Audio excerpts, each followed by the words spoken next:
नमस्कार दोस्तों, स्वागत है आप सबका हमारे हिंदी ज्ञान बोध चैनल में। दोस्तों, हम डेली एमसीक्यू की सीरीज कर रहे थे, तो आज हम संपूर्ण रीतिकाल से 100 प्रश्न करेंगे। इससे पहले भी हमने 5000 और 2000 प्रश्नोत्तरी की सीरीज चला रखी है मॉक टेस्ट की। अगर आप लगाना चाहें तो आप जाके लगा सकते हैं। तो आज के वीडियो में हम 100 प्रश्न करेंगे फटाफट। मैं किसी भी प्रश्न के विकल्प को नहीं पढ़ूंगी, आपने विकल्प को खुद से पढ़ना है। तो चलिए मॉक टेस्ट शुरू करते हैं। पहला प्रश्न आपके सामने है। पौन मया करी घूंघट टरे, दया करी दामनी दीप दिखावे। यह पंक्ति किस कवि की है, ये आपने बताना है। तो यहाँ पे 4 विकल्प दिए हुए हैं, तो इसमें जो सही उत्तर हो जाएगा, ये जो पंक्ति है नागरीदास की है, तो विकल्प ए सही उत्तर होगा। अगला प्रश्न है। देव के विभिन्न ग्रंथों के कवित सवैया का संग्रह है इन 4 विकल्प में से, वो है सुख सागर तरंग। विकल्प ए सही उत्तर होगा। अगला प्रश्न है। निम्न सूचियों को सुमेलित करके सही विकल्प चयन कोड में से कीजिए। सूची 1 में कवि है, सूची 2 में उनका जन्म काल है, आपने सुमेलित करना है। तो पद्माकर का जन्म काल है 1753, मतीराम का है 1604 और केशव का है 1555। इस तरह सही उत्तर हो जाएगा विकल्प ए। सही उत्तर आप देखते जाइएगा। अगला प्रश्न है। औरंगजेब के बड़े पुत्र आजम शाह को सुनाई जाने वाली रचना कौन सी है इन 4 विकल्प में से, तो वो है भाव विलास। विकल्प ए सही उत्तर होगा। अगला प्रश्न देखते हैं। इनमें से रीतिकाल के उस कवि का नाम बताइए जो निम्बार्क संप्रदाय में दीक्षित था और जिसने रीति निरूपक ग्रंथ लिखे। तो इसमें जो सही उत्तर हो जाएगा वो है रसिक गोविंद। विकल्प डी सही उत्तर होगा। रीतिकाल के यही कवि थे। अगला प्रश्न है। देव रचित जाति विलास का वर्ण विषय क्या है। देव रचित जाति विलास का वर्ण विषय है विभिन्न प्रांतों व जातियों की स्त्रियों का वर्णन। विकल्प ए सही उत्तर होगा। अगला प्रश्न है। गोविंदानंद घन के रचयिता कौन है इन 4 विकल्प में से, तो रसिक गोविंद हैं। विकल्प ए सही उत्तर होगा। अगला प्रश्न है। फफूंद रियासत के राजा के नाम पर देव ने कुशल विलास की रचना की। विकल्प सी सही उत्तर होगा। अगला प्रश्न है। रस पीयूष निधि ग्रंथ के रचयिता कौन है। रस पीयूष निधि, तो ये हैं सोमनाथ। विकल्प ए सही उत्तर होगा। अगला प्रश्न देखते हैं। देव रचित अंतिम ग्रंथ कौन सा है इन 4 विकल्प में से, तो ये है सुख सागर तरंग। विकल्प ए सही उत्तर होगा। अगला प्रश्न। जुगल विलास के रचयिता कौन है, तो जुगल विलास के रचयिता हैं राम सिंह। विकल्प बी सही उत्तर होगा। अगला प्रश्न है। कवि देव का जन्म कब व कहाँ हुआ। कवि जी का, तो जितने भी रीतिकाल के महत्वपूर्ण जो कवि हैं उनके जन्म काल और स्थान आपको पता होने चाहिए। तो इसका जो सही उत्तर हो जाएगा, देव का जन्म 1673 में इटावा में हुआ। विकल्प बी सही उत्तर होगा। अगला प्रश्न है। रसिकानंद की रचना किस कवि ने की, तो किसने की है, तो ये ग्वाल ने की है। विकल्प ए सही उत्तर होगा। ग्वाल कवि ने की है। कवि ग्वाल की प्रथम रचना कौन सी है, तो प्रथम रचना है यमुना लहरी। विकल्प डी सही उत्तर होगा। चलिए अगला प्रश्न देखते हैं। निम्नलिखित कथनों में असत्य कथन कौन सा है। असत्य कथन बताना है, प्रश्नों को हमेशा से ध्यान से पढ़ना है। तो असत्य कथन है पिंगल प्रकाश पद्माकर का ग्रंथ है, ये असत्य है, असत्य ही बताना था। तो विकल्प सी सही उत्तर होगा। अगला प्रश्न है। डॉक्टर नागेंद्र के अनुसार ग्वाल की किस रचना में उनके द्वारा रचित सभी भक्ति श्रृंगार नीति और शांत रस संबंधी छोटी बड़ी रचनाओं का संकलन है, तो ये है किस रचना में, तो भक्ति भावना में। विकल्प बी सही उत्तर होगा। अगला प्रश्न है। इनमें से रीति का क्या अर्थ काव्य शास्त्र से लिया जाता है, ये आपने बताना है। रीति का अर्थ काव्य शास्त्र से क्या लिया जाता है, तो विशिष्ट पद रचना ये लिया जाता है। तो विकल्प बी सही उत्तर होगा। अगला प्रश्न देखते हैं। शुक्ल के अनुसार रीतिकाल के अंतिम कवि कौन से हैं। अंतिम कवि हैं ग्वाल जी। तो विकल्प बी सही उत्तर होगा। अगला प्रश्न, ब्रजभाषा गद्य के माध्यम से विषय को समझने का प्रयास इनमें से किस रीति ग्रंथ में किया गया है? तो ये किया गया है व्यंग्यार्थ कौमुदी में, विकल्प ए सही उत्तर होगा। अगला प्रश्न है, इनमें से कौन सी रचना रसिक गोविंद की नहीं है? तो रसिक गोविंद की रचना इनमें से कौन सी नहीं है इन चार विकल्प में से? तो ये है काव्य विलास, काव्य विलास सही उत्तर होगा, विकल्प डी सही है। अगला प्रश्न है, आलमकेली की रचयिता कवि कौन है? आलमकेली किसकी है? तो ये है आलम की, विकल्प सी सही उत्तर होगा। अगला प्रश्न, डॉक्टर नागेंद्र के अनुसार कवि ग्वाल की कौन सी रचना प्रबंधात्मक काव्य नहीं है? नहीं है पूछा है, तो इसमें सही उत्तर हो जाएगा कवि हृदय विनोद, विकल्प बी सही उत्तर होगा। अगला प्रश्न देखते हैं, आचार्य रामचंद्र शुक्ल ने हिंदी का प्रथम नाटक किस रीतिकालीन कवि द्वारा रचित माना है? ये आपने बताना है। तो ये माना है महाराज विश्वनाथ। क्या पूछा गया है? आचार्य रामचंद्र शुक्ल ने हिंदी का प्रथम नाटक किस रीतिकालीन कवि द्वारा रचित माना है? तो महाराज विश्वनाथ सिंह द्वारा माना है, तो विकल्प ए से उत्तर होगा। अगला प्रश्न है, कुलपति मिश्र की रचना युक्ति तरंगिणी कब लिखी गई? तो इसका जो सही उत्तर होगा वो है 1686 ईस्वी में, विकल्प ए सही उत्तर है। चलिए अगला प्रश्न देखते हैं, भरतपुर के राजा सुजान सिंह के दरबारी कवि इनमें से कौन से कवि हैं? तो ये हैं सूदन, तो विकल्प डी सही उत्तर है।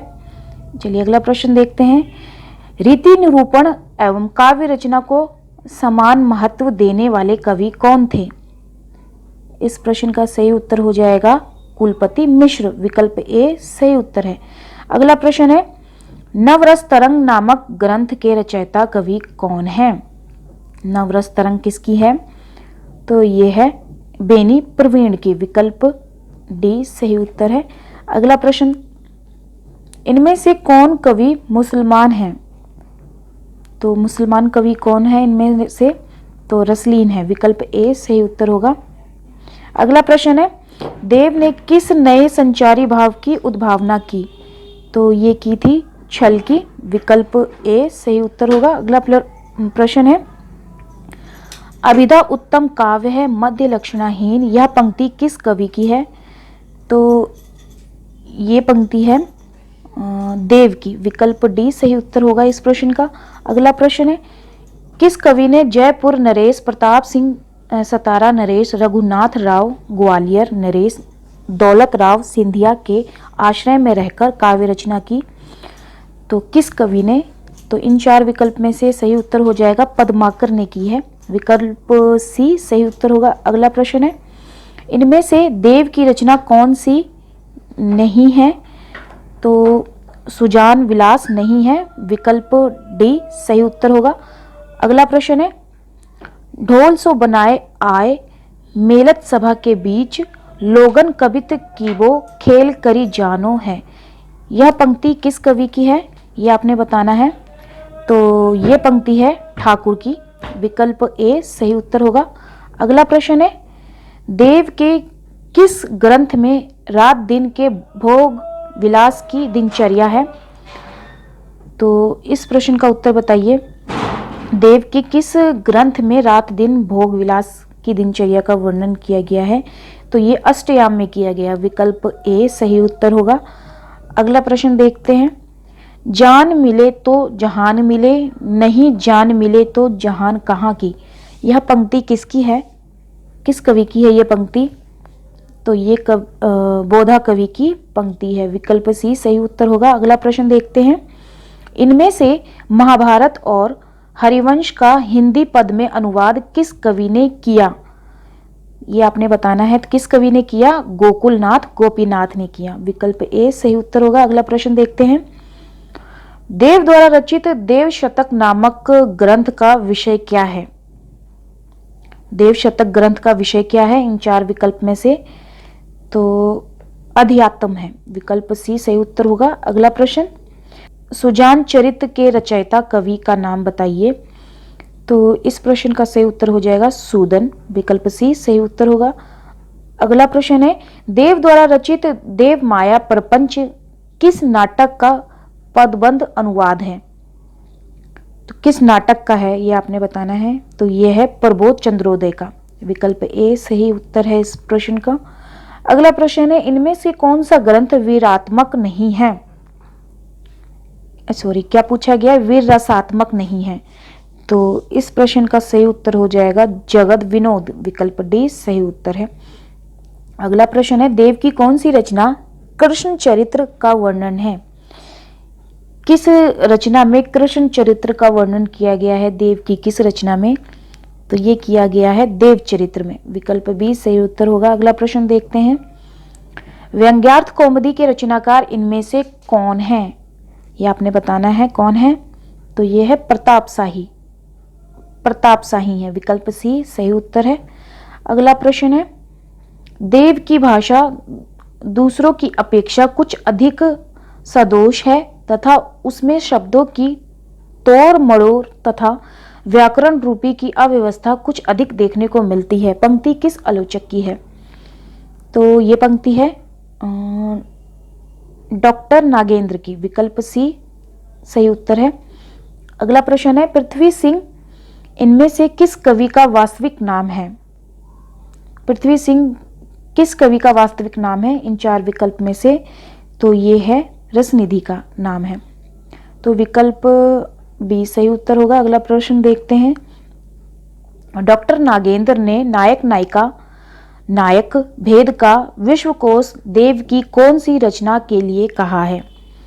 तो इस प्रश्न का सही उत्तर हो जाएगा सुख सागर तरंग को कहा है। विकल्प ए सही उत्तर है।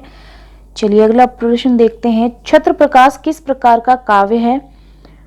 छत्र प्रकाश, तो ये है एक चरित्र काव्य। विकल्प बी सही उत्तर होगा। चलिए अगला प्रश्न, शिवराज भूषण में कुल कितने पद हैं। कितने पद हैं। तो ये टोटल 385 पद हैं। विकल्प बी सही उत्तर होगा। अगला प्रश्न, छत्र प्रकाश के रचयिता कवि का नाम बताइए। छत्र प्रकाश, तो ये है लाल कवि की रचना है ये। हाँ, विकल्प सी सही उत्तर होगा। चलिए अगला प्रश्न देखते हैं, शिवा बावनी छत्रसाल दशक दूषण उल्लास किस कवि की रचनाएं हैं। तो ये है भूषण की। विकल्प डी सही उत्तर होगा। अगला प्रश्न है, छंदों की विविधता केशव की किस रचना में है। छंदों की विविधता केशव की किसमें है। तो रामचंद्रिका में है। विकल्प सी सही उत्तर होगा। तो ये हमने 50 प्रश्न कर लिए। चलिए अगले हम 50 प्रश्न करेंगे। अब आगे करें इससे पहले जो दोस्त पहली बार हमारे इस वीडियो को देख रहे हैं, वीडियो को लाइक कर दीजिएगा। जो लाइक नहीं करते हैं उनसे रिक्वेस्ट है। और अगर आप हमारे टेलीग्राम चैनल और व्हाट्सएप ग्रुप के साथ जुड़ना चाहते हैं तो डिस्क्रिप्शन में मैंने लिंक दे रखा है, आप चाहें तो वहां जुड़ सकते हैं। वहां पे मैं स्टडी मटेरियल उपलब्ध करवाती हूं। तो अगला प्रश्न आपके सामने है, पढ़ लिया होगा आपने, इसका उत्तर बताइए। तो चलिए एक बार मैं भी पढ़ देती हूँ प्रश्न को। संस्कृत के प्रबोध चंद्रोदय नाटक का ब्रज भाषा में पद अनुवाद किस रीतिकालीन कवि ने किया है। तो ये किया है जसवंत सिंह ने। विकल्प बी सही उत्तर होगा इस प्रश्न का। अगला प्रश्न है, अलंकार पंचाशिका किस रीतिकालीन कवि द्वारा रचित अलंकार ग्रंथ है। तो ये है मतीराम का। विकल्प ए सही उत्तर होगा। अगला प्रश्न है, जसवंत सिंह द्वारा रचित भाषा भूषण ग्रंथ में कितने दोहे और प्रकाश हैं। ये आपने बताना है। तो इसमें 212 दोहे और 5 प्रकाश हैं। विकल्प बी सही उत्तर होगा। अगला प्रश्न है, निम्नलिखित सूचियों को सम्मिलित कीजिए। तो यहाँ पे कवि और उनके ग्रंथ हैं जिनको आपने सम्मिलित करना है।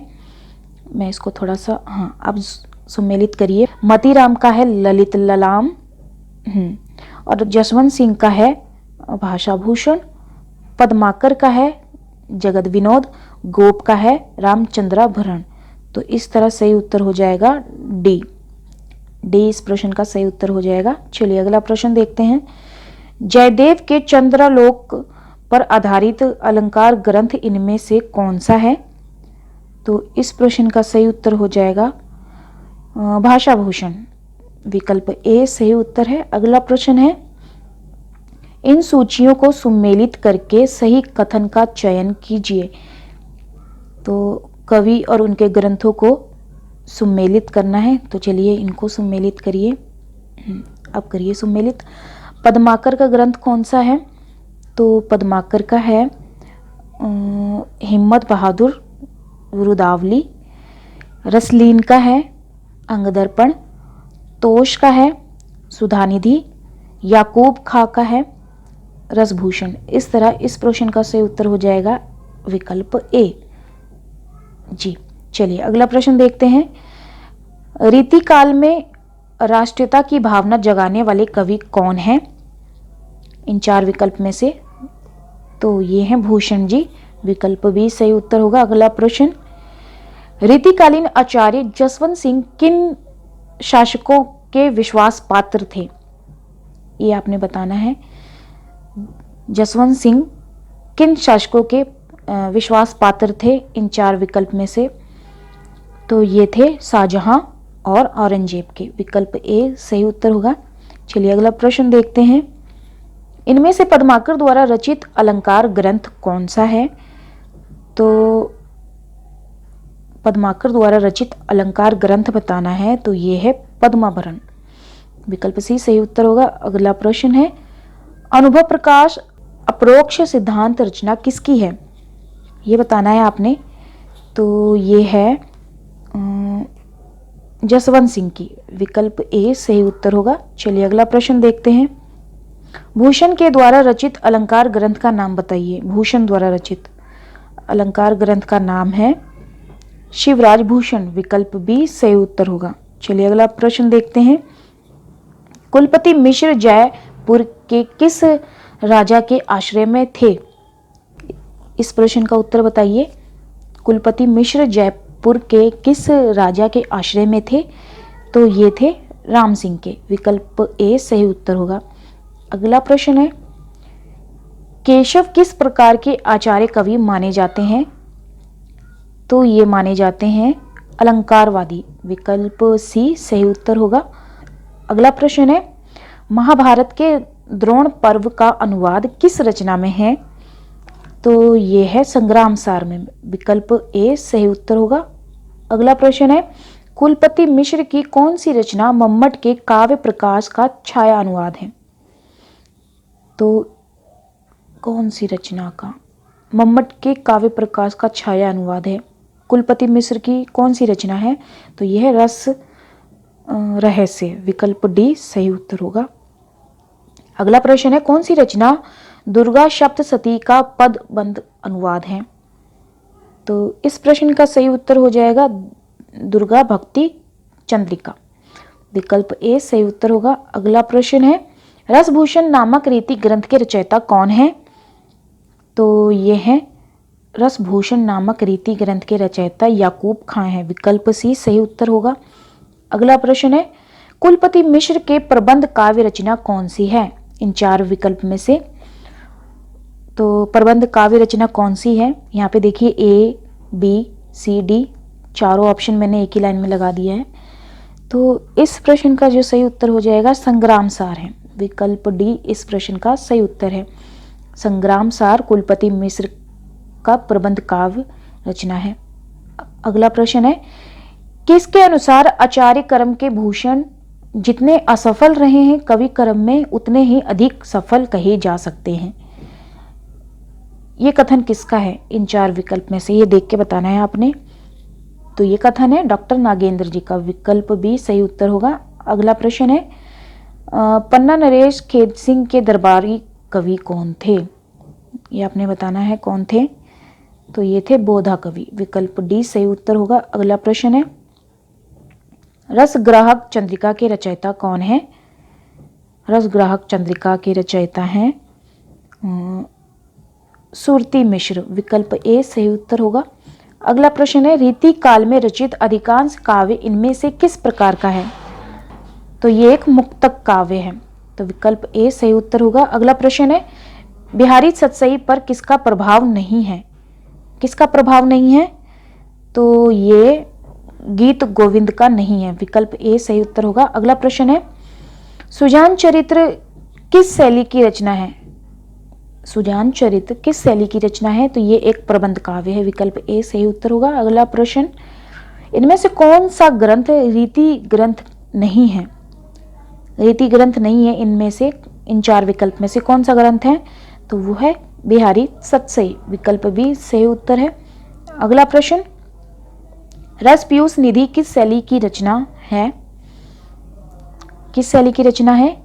तो ये सर्वांग निरूपक है, विकल्प ए सही उत्तर होगा। अगला प्रश्न, रीतिबद्ध कवियों की तुलना में घनानंद का श्रृंगार वर्णन अधिक आकर्षक है क्योंकि वह स्वानुभूति एवं स्वच्छंद है, विकल्प डी सही उत्तर होगा। अगला प्रश्न है, इनमें से कौन सा रीतिबद्ध कवि नहीं है? इन चार विकल्प में से ये आपने बताना है। तो रीतिबद्ध कवि इनमें से जो नहीं है वो है द्विजदेव, विकल्प बी सही उत्तर होगा। चलिए अगला प्रश्न करते हैं। रसनिधि की मूल वृत्ति क्या है? रसनिधि की मूल वृत्ति क्या है? तो प्रेम और श्रृंगार है, विकल्प बी सही उत्तर होगा। अगला प्रश्न है, चंद्र बदनी मृगलोचनी बाबा कही कही जाए पंक्ति किस कवि से संबंधित है? तो किस कवि से संबंधित है? तो ये केशव जी से है, विकल्प सी सही उत्तर होगा।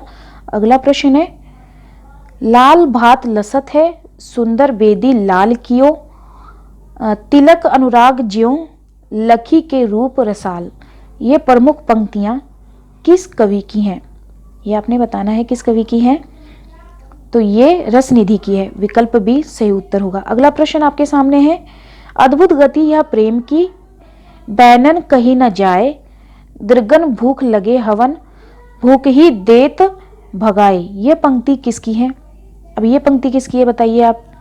तो ये पंक्ति है, ये भी रसनिधि की है, विकल्प डी इस प्रश्न का सही उत्तर होगा। अगला प्रश्न है, रीतिकालीन कवियों का छंद निरूपण किससे प्रभावित है? किससे प्रभावित है? तो ये वेद रत्नाकर से प्रभावित है, विकल्प ए इस प्रश्न का सही उत्तर होगा। हाँ, विकल्प ए इस प्रश्न का सही उत्तर है। अगला प्रश्न है, भूषण का कौन सा ग्रंथ इनमें से रीति ग्रंथ है? कौन सा ग्रंथ रीति ग्रंथ है ये बताना है आपने। तो शिवराज भूषण रीति ग्रंथ है, विकल्प ए इस प्रश्न का सही उत्तर होगा। अगला प्रश्न है, देश में जैसा इनका नाम गूंजा वैसा फिर आगे चलकर किसी और कवि का नहीं, शुक्ल का यह कथन किस प्रसिद्ध कवि के लिए आया है? ये आपने बताना है। तो इस प्रश्न का सही उत्तर बताइए। तो ये कथन, शुक्ल का ये कथन किस प्रसिद्ध कवि के लिए है? तो ये पद्माकर के लिए, विकल्प सी इस प्रश्न का सही उत्तर है। अगला प्रश्न है, बतरस लालच लाल की मुरली धरी लुकाए सो करे बोहनु हंस देने कहीं नटी जाए में कौन सा रस है? ये आपने बताना है कौन सा रस है इसमें, इन पंक्ति में। तो श्रृंगार रस का प्रयोग हुआ है, तो विकल्प बी सही उत्तर होगा। अगला प्रश्न देखते हैं, रीतिकाल की सनक इनमें अधिक थी कि उन्हें यमुना लहरी नामक देवस्तुति में भी नवरस और षड ऋतु सुझाई पड़ी। शुक्ल ने ऐसा किसके लिए कहा है? किसके लिए कहा है? तो ये कहा है ग्वाल कवि के लिए, विकल्प ए सही उत्तर होगा। अगला प्रश्न देखते हैं, भाषा की समाज शक्ति और कल्पना की संहार शक्ति का सर्वाधिक उपयोग इनमें से किस कवि ने किया है? किस कवि ने किया है? तो बिहारी जी ने किया है, विकल्प सी सही उत्तर होगा। अगला प्रश्न देखते हैं, यदि हम आचार्यता कविता दोनों के एक अनूठे संयोग की दृष्टि से विचार करते हैं तो मतीराम श्रीपति और दास से ये कुछ 20 ही ठहरते हैं। शुक्ल का यह कथन रीतिकाल के किस आचार्य कवि के लिए आया है? ये बताना है आपने। तो ये आया है प्रताप शाही के लिए, विकल्प डी सही उत्तर होगा इस प्रश्न का। अगला प्रश्न देखते हैं, इनमें से सर्वाधिक टीकाएं किस पुस्तक पर उपलब्ध होती हैं? सर्वाधिक टीकाएं किस पुस्तक में उपलब्ध होती हैं, तो ये होती हैं बिहारी सतसई में। विकल्प ए सही उत्तर होगा। अगला प्रश्न है, द्विजदेव को अंतिम रीतिमुक्त कवि मानते हैं कौन? कौन मानते हैं? तो ये मानते हैं डॉक्टर बच्चन सिंह। विकल्प ए सही उत्तर होगा। अगला प्रश्न, सर्वसोला प्रकाश किसकी रचना है? किसकी है ये? तो ये गुरु गोविंद सिंह की है। विकल्प सी सही उत्तर है। अगला प्रश्न है, लक्षण ग्रंथकारों की परंपरा में अंतिम प्रसिद्ध कवि इनमें से कौन है? इन चार विकल्प में से कौन है? तो ये हैं पद्माकर जी। विकल्प बी सही उत्तर होगा। अगला प्रश्न है, पद्माकर कृत पद्माभरण का वर्ण विषय क्या है? क्या है? तो अलंकार निरूपण है। विकल्प डी सही उत्तर होगा। अगला प्रश्न, रामायण सूचनिका प्रबंध काव्य की रचयिता कौन है?